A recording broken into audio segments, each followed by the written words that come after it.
Shalom, salam sejahtera untuk kita semua. Kembali saat ini kita akan mendengarkan bacaan Alkitab dalam kitab Imamat pasal 6. Mari kita berdoa. Bapa kami yang di surga, dikuduskanlah namamu. Saat ini kiranya kuasa Roh Kudus-Mu menuntun kami sehingga bacaan Alkitab yang kami dengarkan dapat kami hidupkan dalam kehidupan kami. Ampuni dosa kami, dalam nama Yesus kami berdoa. Amin. Tuhan berfirman kepada Musa, apabila seorang berbuat dosa dan berubah setia terhadap Tuhan dan memungkiri terhadap sesamanya barang yang dipercayakan kepadanya atau barang yang diserahkan kepadanya atau barang yang dirampasnya, atau apabila ia telah melakukan pemerasan atas sesamanya, atau bila ia menemui barang hilang dan memungkirinya, dan ia bersumpah dusta dalam perkara apapun yang diperbuat seorang sehingga ia berdosa. Apabila dengan demikian ia berbuat dosa dan bersalah, maka haruslah ia memulangkan barang yang telah dirampasnya, atau apa yang telah diperasnya, atau yang telah dipercayakan kepadanya, atau barang hilang yang ditemuinya itu, atau segala sesuatu yang dimungkirinya dengan bersumpah dusta. Haruslah ia membayar gantinya sepenuhnya dengan menambah 1/5. Haruslah ia menyerahkannya kepada pemiliknya pada hari ia mempersembahkan korban penebus salah.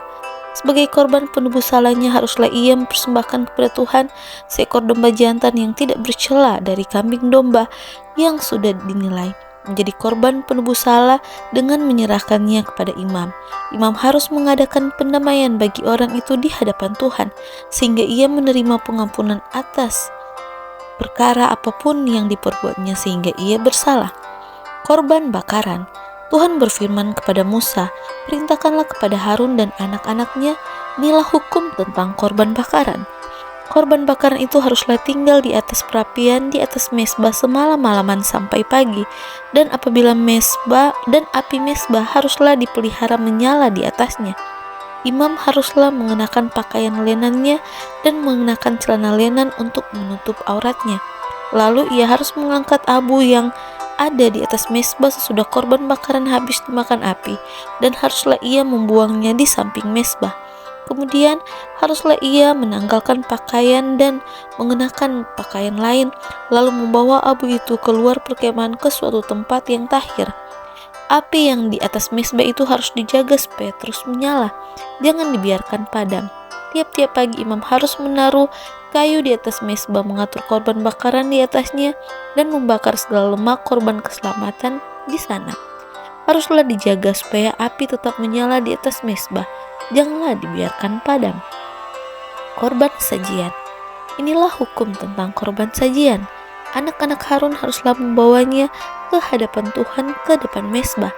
Setelah dikhususkan dari korban sajian itu segenggam tepung yang terbaik dengan minyak serta seluruh kemenyan yang di atas korban sajian itu, maka haruslah semuanya dibakar di atas mezbah hingga baunya menyenangkan sebagai bagian ingat-ingatan bagi Tuhan.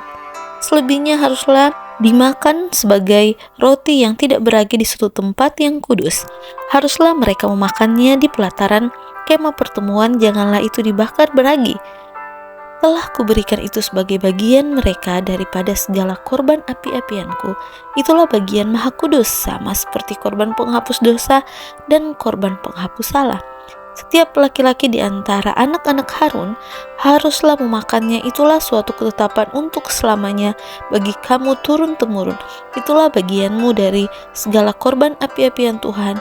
Setiap orang yang kena kepada korban-korban itu menjadi kudus. Lalu berfirmanlah kepada Musa, inilah persembahan Harun dan anak-anaknya yang harus dipersembahkan oleh mereka kepada Tuhan pada hari ia diurapi. 1/10 eva tepung yang terbaik sebagai korban sajian yang tetap, setengahnya pada waktu pagi dan setengahnya pada waktu petang. Haruslah itu diolah di atas panggangan bersama-sama minyak.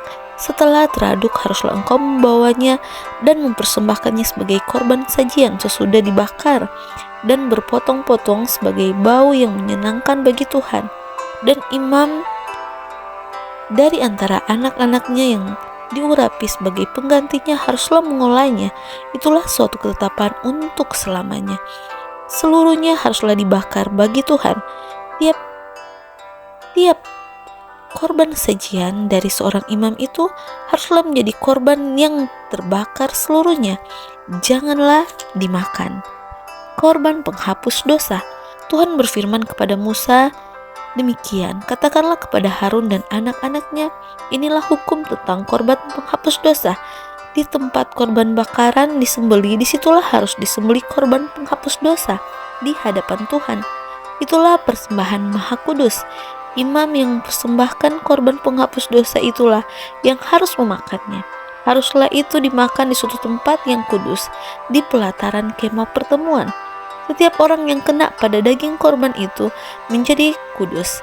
Dan bila darahnya ada yang terpercik pada suatu pakaian, haruslah engkau mencuci pakaian itu di suatu tempat yang kudus. Dan belanga tangan tempat korban itu dimasak haruslah dipecahkan. Dan jikalau dimasak di dalam belanga tembaga, haruslah belanga itu digosok dan dibasuh dengan air.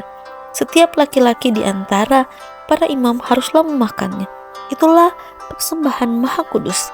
Tetapi setiap korban penghapus dosa yang dari darahnya dibawa sebagian ke dalam kemah pertemuan untuk mengadakan pendamaian di dalam tempat kudus, janganlah dimakan, melainkan dibakar habis dengan api. Demikianlah bacaan Alkitab kita pada hari ini, di mana korban bakaran, korban sajian, korban penghapus dosa, semuanya itu melambangkan bahwa Yesus sudah mati untuk menebus dosa-dosa kita. Bila kita bisa jadikan hidup kita berharga baginya dengan melakukan apa yang sesuai dan seturut dengan kehendaknya. Tuhan Yesus memberkati.